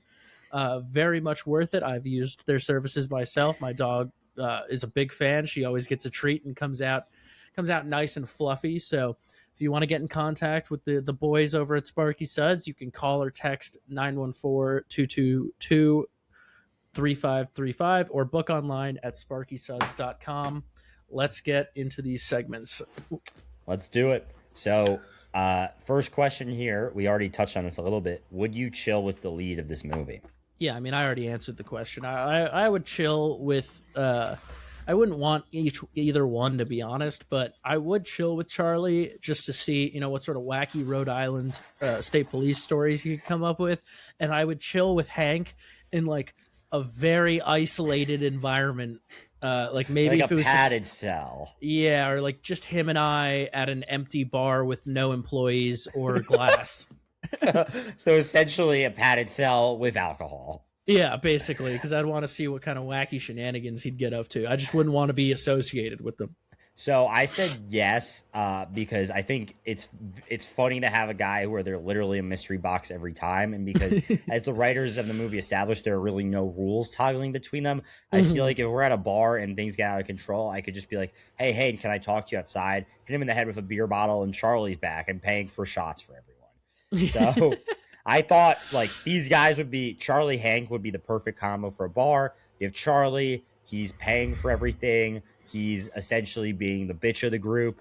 When he gets tiresome, Hank comes out. When Hank starts to do things that might get us kicked out of the bar, we just do a little quick switcheroo and have Charlie appear. So it's kind of like a fun time. I don't know if they're an everyday member of the crew, but I would say like once in a blue moon, we run bars with this. Yeah, this one crew. of those. I can see yeah. that. All right. Well, Foxiest Lady, unfortunately, honestly, it is actually kind of shocking to me how many movies we watch where we realize that there are more or less one female character with speaking lines in the entire movie.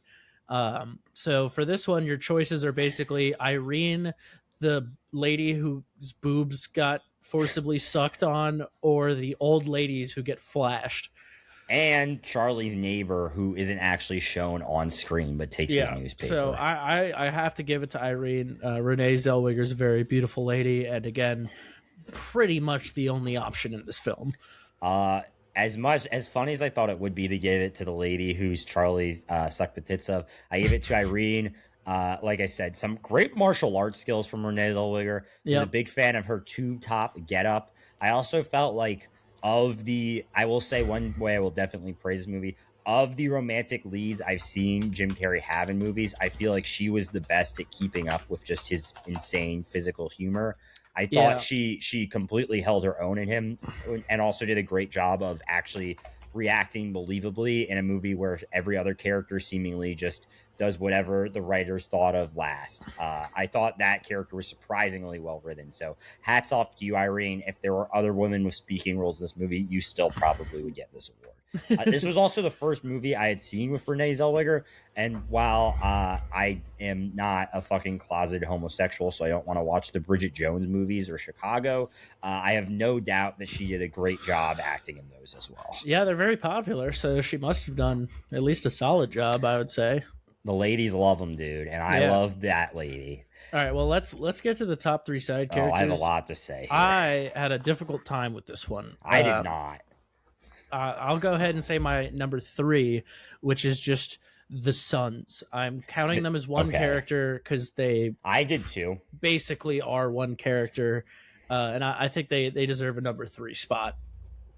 Yeah, I actually put them in my 2 spot. I did think it was very funny that they just randomly have the Suns being geniuses and like knowing quantum physics, and one of them at one point clowning another son for getting a 1430 on his SAT and be like, "You'll only be able to go to Duke with that," which I wish that's how it worked. Yeah, my God, dude, I could have gone to Super Harvard if that's how that worked.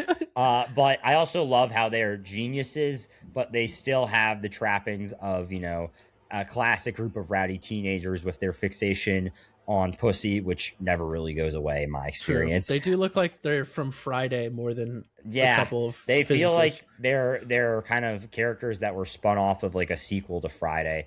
I also love their obsession with snacking and the fact that they randomly know German and can fly a plane. Only one of them. No, one of them can speak German but not Read read it. it, and the One of other them can can do read it both. and speak it. So good thing. And one of them is just so jacked. so that was your number 2. Who's your number 3? My number 3 is Shantae. Unfortunately, Oh. we don't see what shenanigans he gets up to after the opening scene of the movie, but just the fact that he established for the entire audience and world what an absolute cuck Charlie is and just stole his wife from under him while smearing his reputation and beating him up with nunchucks. Like, masterful performance from Shantae and getting Charlie to raise a child that was literally named after him. Hilarious. Yeah, I said already my number 3 is the Suns. My number 2 would have to be Milky, aka Whitey, We'll get to aka him. Casper. He didn't really have a lot of banger lines in the movie, nor would I say he gave a particularly impressive performance, but I thought he was a fun, wacky character they just tossed in there, and I think he was worth a couple of yucks, here or there. So Whitey is my number 1 side character. I want to give a shout out to the actor who played Whitey, Michael Bowman, because he only is in 4 credits and this is the only movie he was ever in.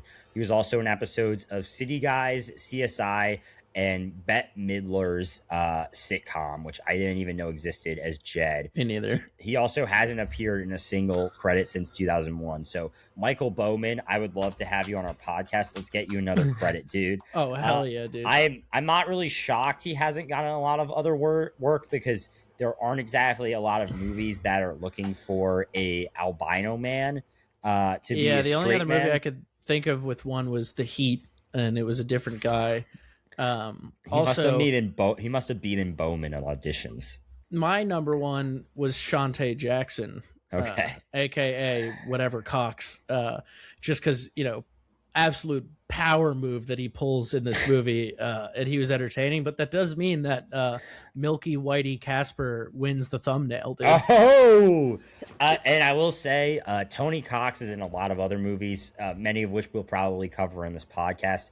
He will be a thumbnail at some point, sooner or later. Whitey, as I touched on, this is actually his only opportunity ever, unless he gets more work, which, if you guys know of any movies that need an albino actor, I would speak very highly of Michael Bowman and his acting ability. But as of now, his only credit, so he will be the thumbnail. I would like to request that his special binocular is I'll try and get a good photo for him for sure. Oh, yeah. And also, yeah, I think it's not a surprise. His performance wasn't great, and his only acting credit is being in what seems to be considered, and I would agree, one of the worst Jim Carrey movies. So it has a 50% from both audiences and critics. It's just really not. Well, it's a 50% from our podcast too.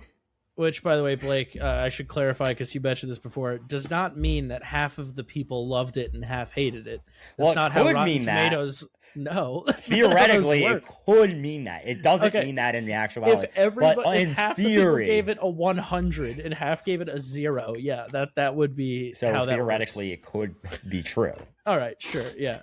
As you could tell, Blake and I had very different takeaways on this one. Let's say the movie off-screen MVP. So, I gave this to the Farrelly brothers. They were the writers of the movie, also the directors. I didn't think their directing was particularly great, but there were a lot of yucks throughout the movie. It had me hooting and hollering throughout. So good comedy writing here. Uh, I will say also, Matt, do not even try to say that this is their worst movie because I have seen Hall Pass and I had to turn that movie off because it was so cringy. Oh yeah, Hall Pass is a pretty Awful. brutal movie to get through. So we, oh right, I haven't said mine. Mine would be the Location Scout. I don't know their name, but the set locations for this movie, I thought were great. You know, lots of really nice looking places. Seemed like they were in the Northeast, They at the were least. upstate New York for Yeah, sure. didn't look like they were just pretending to be there while actually filming in California. So I did appreciate that.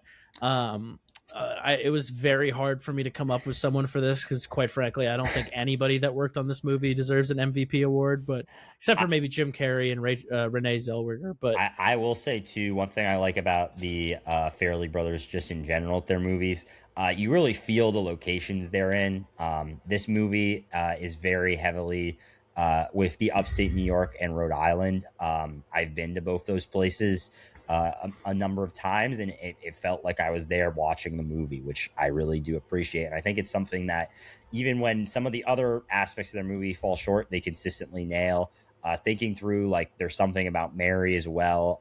You very much get the feeling from that movie as well. yeah, So hats off, except I'm keeping my hat on because it's my trademark is Blake Hammer. just so you all know, Blake is bald. That is not true, as you can see by the side of my hair. Oh right, I forgot he has the monk cut. You know, where it's Yeah, like no, just a circle I have the around George here. Costanza cut, actually. Yeah, which it's true. He can't confirm nor deny it because of the hat. So you're Well, just gonna have to imagine. Uh, you'll always have to imagine. beautiful bald spot right where the logo of that hat is. Matt wishes he had my head of hair. All I'm going to say about that. Anyways, what would you say was the best way to get hammered in this movie, Matt? There was a pretty clear winner to me. So best weapon. I want to hear yours first because I mean, I'm the curious. dildo. Oh, okay. That was actually I didn't think about that one. That is a great choice. It violated Charlie and Charlie used it to violate himself. That might be a first. And then Dickie got hit with the Dickie. Dickie, the dildo. I forgot about that. Dickie versus fake Dickie. It didn't end well Didn't for go him. so hot. I wrote down. I thought that the best weapon was Hank's fists of fury. They weren't very effective, but they were intimidating. Oh yeah, dude. Dude, if you got in a fight with someone and they start doing this to you, what are you doing? What are they doing if they pull out the fist of fury? I would either shoot them like Indiana Jones in the first movie. I just whip out the concealed carry because I'm not getting into hand to hand with that gentleman. He clearly is trained. Okay, he's had some training, and I don't want to get involved, dude. I'm shutting it down. This is a man who clearly possesses a black belt. Exactly. Like I don't want to. It's like if he starts slapping his knees like a sumo wrestler, dude. No, Like dude. I'm not fucking with that. If he flexes like he's Hulk Hogan, I'm going to lose that fight. Yeah, bro. I'm just not. I'm not even going to get into it. What about most memeable moment? Well, what was Blake? your best? Oh, wait, you said it. Yeah. My most memeable moment is pretty easy as well. Charlie sucking the woman's tit and looking up at her. I mean, come on. I also do want to say this was not actually in the movie, but it was in the trailer. The guy who has the "in a world" voice narrated the trailer, and he calls Charlie a patsy at one point, and that made me laugh. Which is hilarious because that's not at all what happened to him. Do you know what a patsy is? Well, no, because I'm not 85. That's like a very common term that's been used your entire life in movies you've watched with me. But it's the person, it's the fall guy. It's the person that is set up to take the fall for the crime. Oh, I thought it was just a commercial-friendly way of saying someone was a pussy. So, live and learn. That's But so yeah, funny. I should have let you misuse that for a while. That would have been entertaining. I didn't really. I thought it was an old-timey saying. So I No. So that's like the guy who takes the fall, but that makes no sense because that's just not a thing that happens to him in this movie. Yeah, I mean, either way, him sucking that girl's titty was very memeable.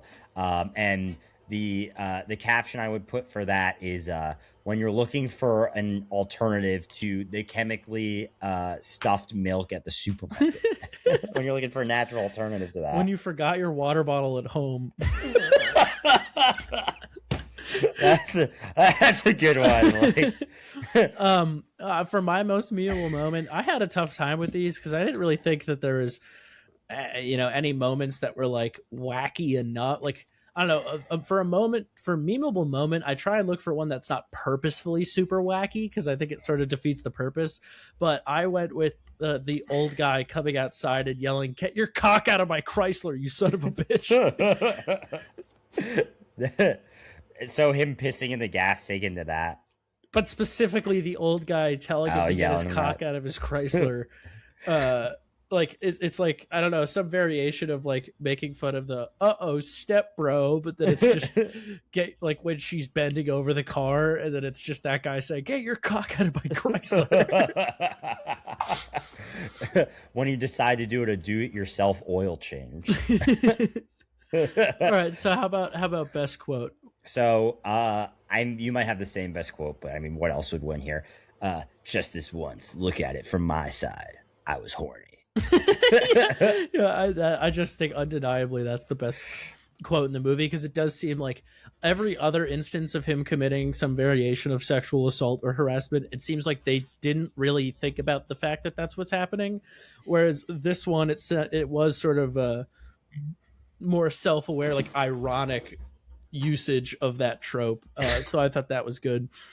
What about too long, too short, or just right? I actually think this might be, or no, it's this one of the first. It's not the first, but I thought this movie was too long. There's kind of a 30-second stretch in the middle, 30-minute stretch in the middle where all of the scenes kind of blend together, and like they were mostly funny, but there were a couple kind of duds in there that didn't really advance the plot. Also, the finale being 15 minutes, the scope and plot of the movie simply did not warrant that, especially with how little Dickie is shown outside of that scene. We do not need a big epic send-off to him. Yeah, I would agree. I also think that Chris Cooper and Richard Jenkins' characters could have been combined into one person.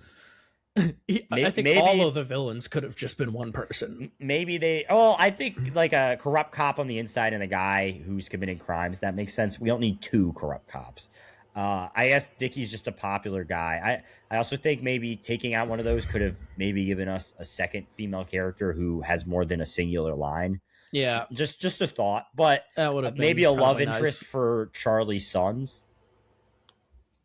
Even that I think would just be muddling a movie that already was struggling to maintain its one plot. But yeah, I mean, this is 2 hours and it could have been an hour and a half. Easily should have been an hour. It's actually kind of annoying to me that this is longer than several other significantly better Jim Carrey comedies, but I guess maybe part of the reason those other ones are better is that they didn't try and push to 2 hours. So I don't know. I also put too long basically for the same reasons. I thought that, if you're gonna basically not care about the plot of your movie and even the writing half the time, if it's not Jim Carrey, at the very least you got to make it snappy and short and just commit to that and have it mostly just be Jim Carrey goofing around for an hour and a half. When you're adding like segments that just serve nothing to your already mumbled plot, like now you're losing me.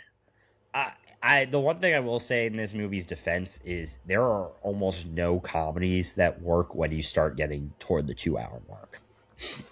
Yeah, I would say for the most part that's probably true. There are obviously exceptions to that rule, but most comedies work in kind of a snappy hour and a half to hour 45-minute format, and I think this one pushed the length a little bit too far. Yeah, I feel like if anything, this is something that's better suited as like a sketch than an actual full-length film.